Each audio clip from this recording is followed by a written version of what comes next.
Hey guys, Apple released iOS 26.1 Beta 4 for developers in what is now a weekly release, and there are actually quite a few changes in this version, which we'll take a closer look at in this video. And if you're interested in videos like this one about the new iOS beta version, then my channel is exactly the right one for you. So feel free to subscribe now, and you won't miss any more similar videos in the future. Let's start the video. Directly with the biggest surprise in iOS 26.11 Beta 4. To do this, we open the settings and then go to the display and brightness section. Here, Apple has added a new area, namely liquid glass. Choose your preferred appearance for liquid glass. By default, this is transparent mode. We can set this to clear or tinted. Look at the tinted. Almost nothing is visible from underneath. It is then significantly darker, significantly less transparent, and therefore, of course, easier to read.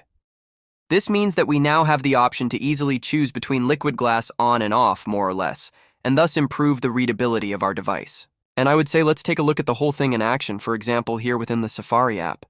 Here we have the transparent liquid glass look, and you can see that the readability is not particularly good in some parts of the lower element. And if we now switch back to colored and then go back to the Safari app, you will see that the readability has now improved considerably. The whole thing is less transparent, less glassy, and accordingly, the readability is now much better. For the next new feature, we stay in the settings and scroll down a bit further to the camera section, because here we now have a new setting that we can activate or deactivate. To do this, we scroll down a bit further, because there is now a new function. Swipe down on the screen to open the camera. Swipe left on the home screen to quickly open the camera, and this is enabled by default here. And basically, it's the function we've had for ages. We swipe left on the lock screen and the camera app opens, and you can easily deactivate this here. If you've accidentally opened the camera on the lock screen too often and don't want that to happen, you can disable it here. On the lock screen, the whole thing looks like this. I can drag from right to left as much as I want, but the camera app no longer opens if I deactivate this function. Another cool feature we have in iOS 26 is that when we're calling someone, the phone will play a few small vibes or haptics when the call is connected, and it will play the same thing again when it's disconnected, and this is very useful. You see, sometimes you're talking and the phone hangs up and you don't realize it. This vibration will help you exactly, or when you call, it vibrates a little when you turn it on.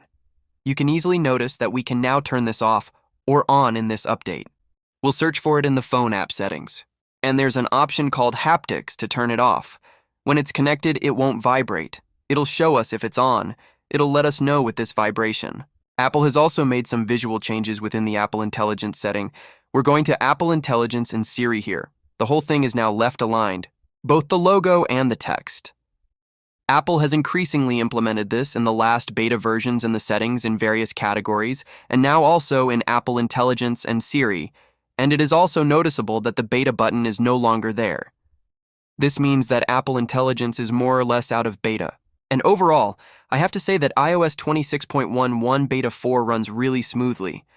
I haven't had any major problems so far, no crashes or anything like that. Overall, iOS 26.1 has been running really reliably on my iPhone 16 Pro since the first beta. Apple has gradually fixed more and more bugs, which is definitely very welcome. And I also hope that the battery life will improve for all of you in the long run. For me, it's definitely fine with the current beta version, but of course there's more to it. And with that, we have reached the end of this video about an important new feature in iOS 26.1 Beta 4, and I hope I was able to give you a good overview here. So, I hope if this helped you. That's it. And of course, I hope you enjoyed this short little video. If so, please leave a thumbs up.